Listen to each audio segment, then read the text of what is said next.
गणतंत्र दिवस की हार्दिक शुभकामनाएं। आज हम पीटी 365 अर्थव्यवस्था का टॉपिक नंबर 3 करने वाले हैं। वित्तीय बाजार और भुगतान प्रणाली। भारतीय वित्तीय बाजार संरचना मुद्रा बाजार बनाम पूंजी बाजार। मुद्रा बाजार अल्पकालिक आवश्यकताओं हेतु नकदी प्रबंधन। अवधि 1 वर्ष। जोखिम कम, उच्च तरलता। नियामक होती है भारतीय रिजर्व बैंक। मुद्रा बाजार। पूंजी बाजार दीर्घकालिक परिसंपत्ति हेतु निवेश। अवधि 1 वर्ष। जोखिम उच्च, अस्थिर लेकिन उच्च प्रतिफल की संभावना। नियामक भारतीय प्रतिभूति और विनिमय बोर्ड। मुद्रा बाजार का नियामक रिजर्व बैंक। पूंजी बाजार का नियामक भारतीय प्रतिभूति और विनिमय बोर्ड सेबी। मुख्य उद्देश्य एवं भागीदारी। बैंकों, सरकार और बड़े कॉरपोरेट्स के लिए अस्थायी नकदी संकट का समाधान प्रस्तुत करना। पूंजी बाजार का मुख्य उद्देश्य एवं भागीदारी। खुदरा निवेशकों, म्यूचुअल फंड और एफपीआई के लिए पूंजी निर्माण और संपत्ति सृजन। प्रमुख उपकरण उच्च मूल्य एवं संस्थागत ट्रेजरी बिल। आरबीआई द्वारा अल्पकालिक ऋण हेतु जारी प्रतिभूतियाँ। काल मनी वाणिज्यिक बैंकों के मध्य रातों रात होने वाला वित्तीय लेन देन। वाणिज्यिक प्रतिष्ठित कॉरपोरेट निकायों द्वारा त्वरित धन जुटाने की व्यवस्था। जमा प्रमाण पत्र बैंकों द्वारा बड़े निवेशकों से जुटाई गई निधि। तुलना दैनिक आवश्यकताओं के लिए प्रयुक्त क्रेडिट कार्ड के सदस्य समान माना जा सकता है। मुख्य उद्देश्य में भागीदारी। इसमें उपकर एवं प्रमुख उपकरण। संपत्ति सृजन, प्राथमिक बाजार, नया निर्गम बाजार। द्वितीयक बाजार, स्टॉक एक्सचेंज, आईपीओ। प्रारंभिक सार्वजनिक प्रस्ताव, लेन देन सीधे निवेशक कंपनी के मध्य होता है, जैसे जोमेटो का आईपीओ। लेन देन निवेशकों ए निवेशक बी के मध्य होता है। शेयरों की ट्रेडिंग।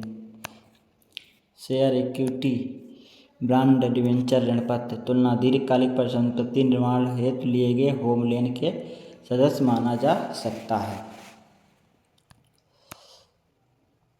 भारतीय प्रतिभूति और विनिमय बोर्ड सेबी। सुर्खियों में क्यों है SEBI?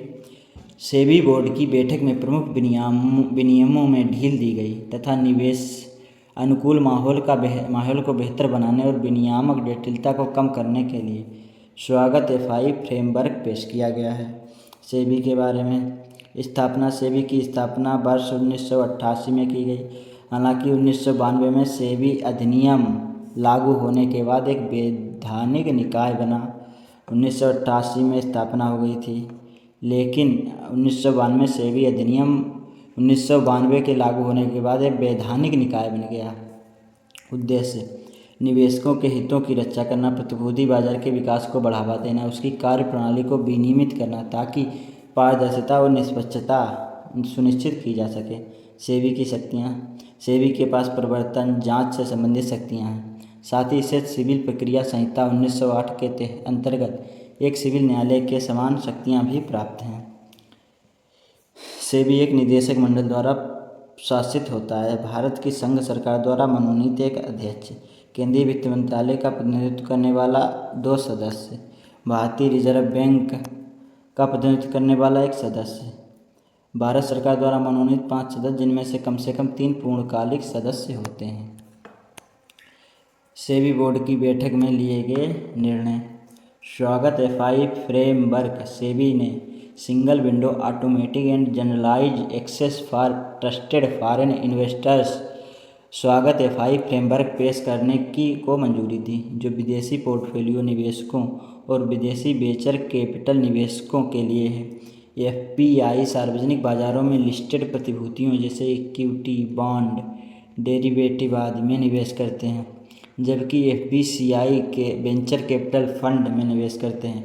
Real estate investment trust का इक्विटी के रूप में पुनर्वर्गीकरण या म्यूचुअल फंड योजनाओं द्वारा आरईआईटी में निवेश को बढ़ाने में सक्षम करेगा।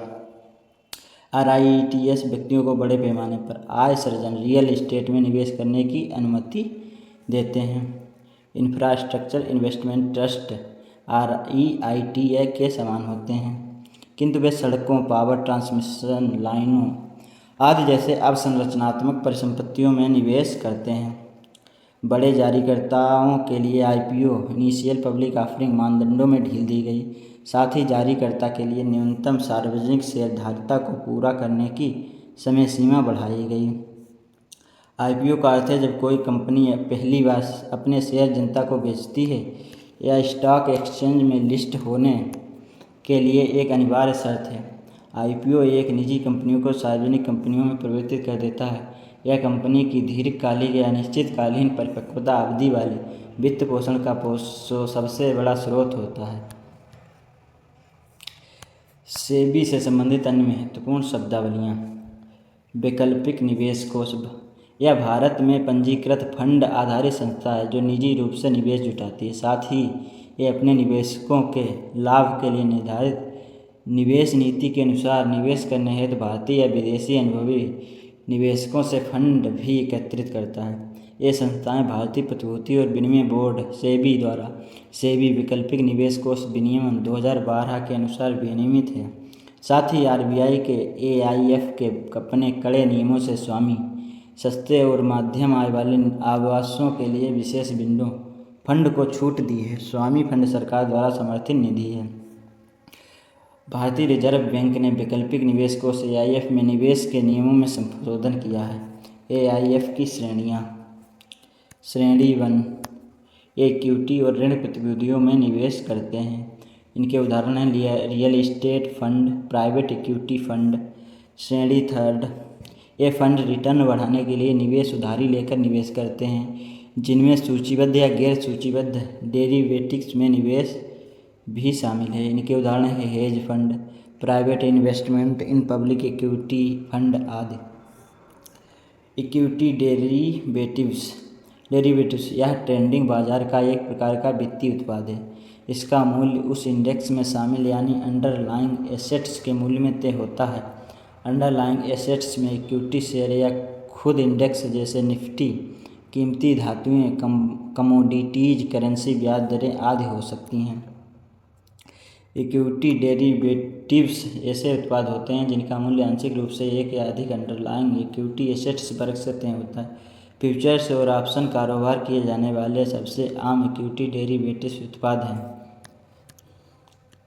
फ्रंट रनिंग एक गैर कानूनी प्रथा है जिसमें कोई व्यक्ति या ब्रोकर पहले से मिली गुप्त जानकारी का फ़ायदा उठाकर किसी शेयर को खरीद या बेच लेता है, क्योंकि उसे पता होता है कि जल्द ही कोई बड़ा लेन देन होने वाला है जिससे उस शेयर की कीमत प्रभावित होगी। यह एक तरह से बाजार धोखाधड़ी है, क्योंकि इसमें शेयर की कीमतों में बदलाव की जानकारी आम लोगों को नहीं होती। इससे कुछ लोग अवैध तरीके से फ़ायदा उठा लेते हैं। उदाहरण, अगर कोई क्लाइंट बहुत बड़ी संख्या में शेयर खरीदने वाला है तो ब्रोकर पहले खुद ही वही शेयर खरीद लेता है ताकि कीमत बढ़ने पर मुनाफा कमा सके। ऐसा करने से लोगों का बाजार पर भरोसा उठता है, निवेशकों का विश्वास कमज़ोर होता है। गिफ्ट सिटी IFSC सुर्खियों में क्यों? केंद्रीय वित्त मंत्रालय ने गिफ्ट IFSC में विदेशी मुद्रा निपटान प्रणाली का शुभारंभ किया। विदेशी मुद्रा निपटान प्रणाली के बारे में IFCSS यह अंतर्राष्ट्रीय वित्तीय सेवा केंद्र प्राधिकरण IFSCA द्वारा भुगतान प्रणाली अधिनियम 2007 के तहत अधिकृत भुगतान प्रणाली है। उद्देश्य IFSC बैंकिंग यूनिट्स के बीच विदेशी मुद्रा लेन देन को पारंपरिक कॉरेस्पोंडेंट बैंकिंग रूट की बजाय स्थानीय रूप से निपटाने में सक्षम बनाना। यह प्रणाली प्रारंभ में अमेरिकी डॉलर में किए गए लेनदेन का निपटान करेगी तथा समय के साथ इसमें अन्य विदेशी मुद्राओं को भी शामिल किया जा सकता है।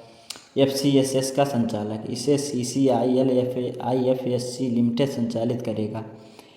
यह clearing corporation of India limited CCI की एक सहायक कंपनी है। Gift city IFSC Gandhinagar Gujarat के बारे में। गिफ्ट सिटी गुजरात भारत का पहला एकमात्र अंतर्राष्ट्रीय वित्तीय सेवा केंद्र यहीं स्थित है। IFSC का एक विशेष क्षेत्राधिकार है जो कि गैर निवासियों और निवासियों संस्थानों को विदेशी मुद्रा तटवर्ती अपतटीय वित्तीय सेवाएं प्रदान करता है। इसे 2015 में एक विशेष आर्थिक क्षेत्र के रूप में स्थापित किया गया था। इसे विदेशी मुद्रा प्रबंधन अधिनियम FEMA के तहत नॉन रेसिडेंट जोन के रूप में नामित किया जाता गया है। विनियामक निकाय अंतर्राष्ट्रीय वित्तीय सेवा केंद्र प्राधिकरण भारत में IFSC के अंतर्गत वित्तीय उत्पादों, वित्तीय सेवाओं और वित्तीय संस्थानों को विनियमित करता है। IFSCA को IFSCA अधिनियम 2019 के तहत 2020 में स्थापित किया गया। वर्तमान स्थिति गिफ्ट IFSC को वैश्विक वित्तीय केंद्र सूचकांक में 46वां स्थान मिला है, 5 रैंक का सुधार हुआ है। फिटनेस रैंकिंग में 45वां स्थान मिला है, 4 रैंक का सुधार हुआ है इसमें। बॉन्ड यील्ड की अस्थिरता, ब्याज दरें, मूल्य एवं प्रतिफल प्रदर्शन। बैंक ब्याज दरों में वृद्धि, बैंक ब्याज दरों में वृद्धि, बैंक ब्याज दर मुख्य कारक, प्रभावी प्रतिफल बढ़ता है जब गिरावट, बॉन्ड का मूल्य कम आकर्षक होता है। संतुलन निश्चित कूपन दर 3% से बढ़कर 5% होती है। बैंक ब्याज दरों में गिरावट, मूल्य में वृद्धि, अधिक मूल्यवान। बॉन्ड का मूल्य 1100, पूर्व में 1000 था।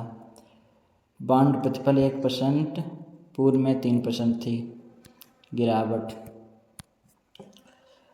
बाजार में उच्च ब्याज दरें होने पर निश्चित निम्न कूपन वाले मौजूदा बॉन्ड कम आकर्षक हो जाते हैं, जिसके फलस्वरूप उनके बाजार मूल्य में गिरावट आती है। चूँकि बॉन्ड कम कीमत पर उपलब्ध होता है, इसलिए निवेश पर प्राप्त होने वाला प्रभावी प्रतिफल बढ़ जाता है। अर्थव्यवस्था में ब्याज दरों में कमी आने पर उच्च कूपन दर वाले मौजूदा बॉन्ड अधिक मूल्यवान हो जाते हैं, जिससे उनकी बाजार कीमत बढ़ जाती है। समान भुगतान के लिए उच्च क्रय मूल्य चुकाने के कारण निवेश का प्रभावी प्रतिफल कम हो जाता है। बॉन्ड से संबंधित शब्दावलियाँ। ट्रांजिशन बॉन्ड या ग्रीन डेट सिक्योरिटी भारतीय प्रतिभूति और विनिमय बोर्ड सेबी के विनियमन के अनुसार की उप श्रेणी में से एक है। ग्रीन डेट सिक्योरिटी वह ऋण प्रतिभूति है जिससे जुटाई गई राशि का उपयोग स्वच्छ परिवहन, सतत अपशिष्ट प्रबंधन जैसी परियोजनाओं संपत्ति के लिए किया जाता है। उद्देश्य स्टील, सीमेंट जैसे क्षेत्रों को धीरे धीरे कार्बन उत्सर्जित कम करने के लिए पूंजी जुटाने में मदद करना। ग्रीन वॉशिंग को कम करना पारदर्शिता खुलासे तीसरे पक्ष के सत्यापन के माध्यम से लागू किया जाता है, जिससे निवेशकों का विश्वास सुनिश्चित होता है। अतिरिक्त टियर 1 बॉन्ड। अतिरिक्त टियर 1 बॉन्ड को परपेचुअल बॉन्ड भी कहा जाता है। बैंकों द्वारा अतिरिक्त टियर 1 बॉन्ड बिना किसी परिपक्वता अवधि के जारी किए जाते हैं, लेकिन इनमें कॉल ऑप्शन उपलब्ध होता है। कॉल ऑप्शन एक वित्तीय अनुबंधन होता है जो खरीदार को किसी शेयर, बॉन्ड, कमोडिटी या अन्य परिसंपत्ति वित्तीय लिखित को किसी निश्चित अवधि के भीतर किसी निर्धारित मूल्य पर खरीदने का अधिकार देता है, हालांकि इसमें कोई बाध्यता नहीं होती। बैंक अतिरिक्त टियर 1 बॉन्ड अपनी पूंजी अपर्याप्तता अनुपात आवश्यकता CAR को पूरा करने के लिए जारी करते हैं। डिजिटल भुगतान विनियामक बोर्ड शुरू में RBI ने भुगतान और निपटान प्रणाली अधिनियम 2007 के तहत भुगतान विनियामक बोर्ड का गठन किया। भुगतान विनियामक बोर्ड के बारे में सूचना और गठन। भुगतान और निपटान प्रणाली अधिनियम की धारा 3 के अनुसार बोर्ड में निम्नलिखित शामिल होंगे। पदेन अध्यक्ष के रूप में भारतीय रिजर्व बैंक के गवर्नर। पदेन सदस्य के रूप में RBI के उप गवर्नर जो भुगतान और निपटान प्रणाली के प्रभावी हों। RBI का एक अधिकारी जिसे रिजर्व बैंक के केंद्रीय बोर्ड द्वारा पदेन सदस्य के रूप में नामित किया जाएगा।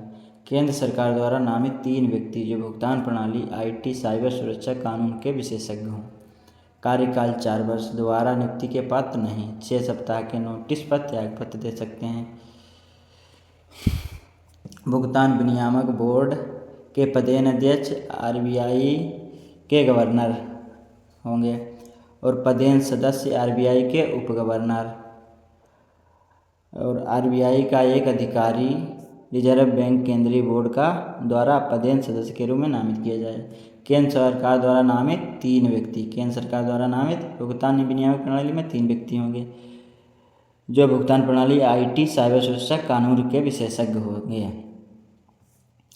इनका भुगतान विनियामक बोर्ड के सदस्यों का कार्यकाल 4 वर्ष। दोबारा नियुक्ति के पात्र नहीं। दोबारा इन्हें जिसे एक बार नियुक्त कर लिया गया उसे दोबारा नियुक्त नहीं किया जाएगा।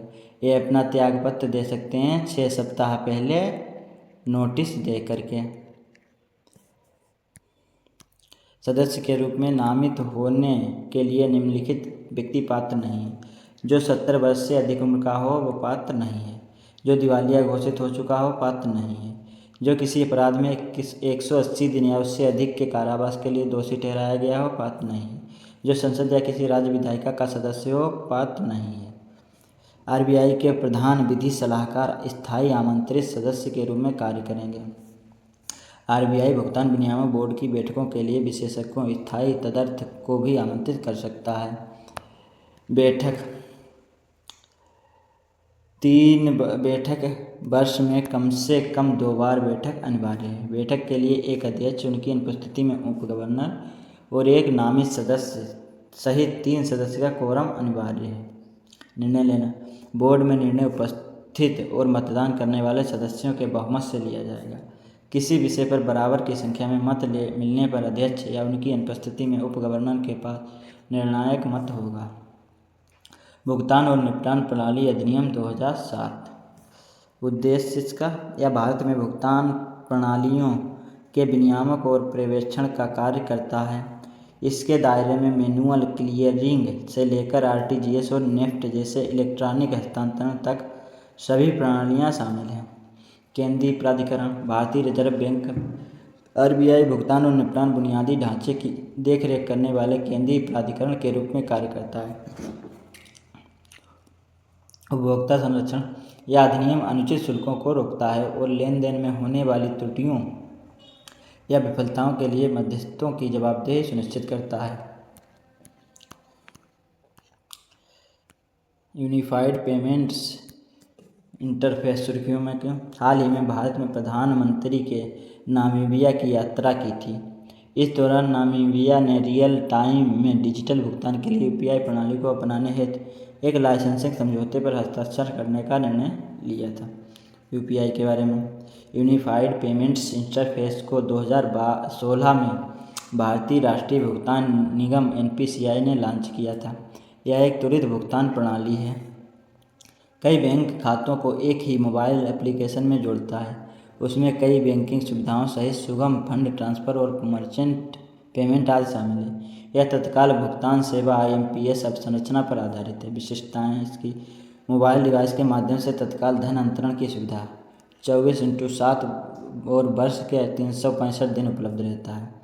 भारतीय राष्ट्रीय भुगतान निगम एनपीसीआई की संस्था संदाय और निपटान प्रणाली अधिनियम 2007 के अंतर्गत की गई थी। Single click two factor authentication 2FA की सुविधा प्रदान करता है। हाल ही में एनपीसीआई के प्रति यूपीआई लेन देन की सीमा को बढ़ाकर 5 लाख रुपये तथा 24 घंटे की संचयी सीमा 10 लाख रुपये कर दी है। एनआईपीएल भारतीय राष्ट्रीय भुगतान निगम एनपीसीआई के पूर्ण स्वामित्व वाली सहायक कंपनी है।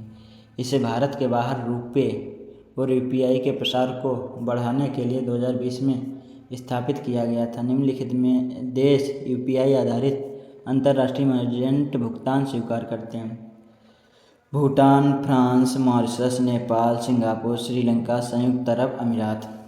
National payment corporation of India के बारे में एनपीसीआई एक नॉन प्रॉफिट कंपनी है। यह आरबीआई और भारतीय रिजर्व बैंक संघ आईबीए द्वारा भुगतान और निपटान प्रणाली अधिनियम 2007 के प्रावधानों के तहत स्थापित एक पहल है। यह भारत में खुदरा भुगतान और निपटान प्रणालियों को देखरेख के लिए जिम्मेदार शीर्ष संस्था है। एनपीसीआई द्वारा शुरू की गई प्रमुख पहलें: रुपे भुगतान प्रणाली, नेशनल फाइनेंशियल स्विच जो भारत में एटीएम को जोड़ता है, यूपीआई आदि, या फास्टैग के माध्यम से राष्ट्रीय इलेक्ट्रॉनिक टोल संग्रह आईएमपीएस, एनएसीएच, आधार पेमेंट ब्रिज सिस्टम जैसी सुविधाएं भी प्रदान करता है। अन्य घटनाक्रम: बॉम्बे स्टॉक एक्सचेंज साल 2025 में अपनी स्थापना की 150वीं वर्षगांठ मना रहा है। बीएसई के बारे में बॉम्बे स्टॉक एक्सचेंज, इसकी स्थापना वर्ष 1975 में the native share and stock brokers association के रूप में हुई थी। बीएसई एशिया का पहला स्टॉक एक्सचेंज है। साथ ही खरीद बिक्री में लगने वाले समय के मामले में यह दुनिया का सबसे तेज स्टॉक एक्सचेंज भी है। वर्ष 2017 में बीएसई शेयर बाजार में सूचीबद्ध होने वाला लिस्टेड भारत का पहला स्टॉक एक्सचेंज बना था। कार्य बीएससी इक्विटी, करेंसी, डेब्ट इंस्ट्रूमेंट्स, डेरिवेटिव्स और म्यूचुअल फंड में कारोबार के लिए प्रभावी एवं पारदर्शी बाजार प्रदान करता है। विनियामक संस्था भारतीय प्रतिभूति और विनियामक बोर्ड सेबी भारत की sovereign credit rating sovereign credit rating ने भारत की लंबी अवधि को सॉवरेन क्रेडिट रेटिंग को BBB से BBB और छोटी अवधि की रेटिंग को A3 से A2 कर दिया है, जिससे आउटलुक स्थिर है। सॉवरेन क्रेडिट रेटिंग के बारे में, यह दरअसल किसी देश या संप्रभु संस्था के ऋण और उस पर ब्याज चुकाने के दायित्व को उस समय पूरा करने का आकलन है। इसमें संबंधित देश या संस्था की ऋण चुकाने की क्षमता को और इच्छा शक्ति दोनों ही महत्व दिया जाता है। प्रमुख SCR एजेंसियाँ S&P, फिच और मूडी रेटिंग ग्रेड। SCR में मोटे तौर पर देश को इन्वेस्टमेंट ग्रेड या स्पेक्युलेटिव ग्रेड में रेट किया जाता है। स्पेक्युलेटिव ग्रेड वाले देश में कर चुकाने में चूक का जोखिम ज़्यादा होता है। इन्वेस्टमेंट ग्रेड रेटिंग S&P और फिच के लिए BBB से AA तक होती है, जबकि मूडीज के लिए Baa3 AAA तक होती है। महत्व, उच्च रेटिंग से वैश्विक पूंजी बाजारों में से उधार लेने की मदद मिलती है। उच्च रेटिंग में विदेशी निवेश आकर्षित होता है और कर्ज लेने की लागत कम होती है।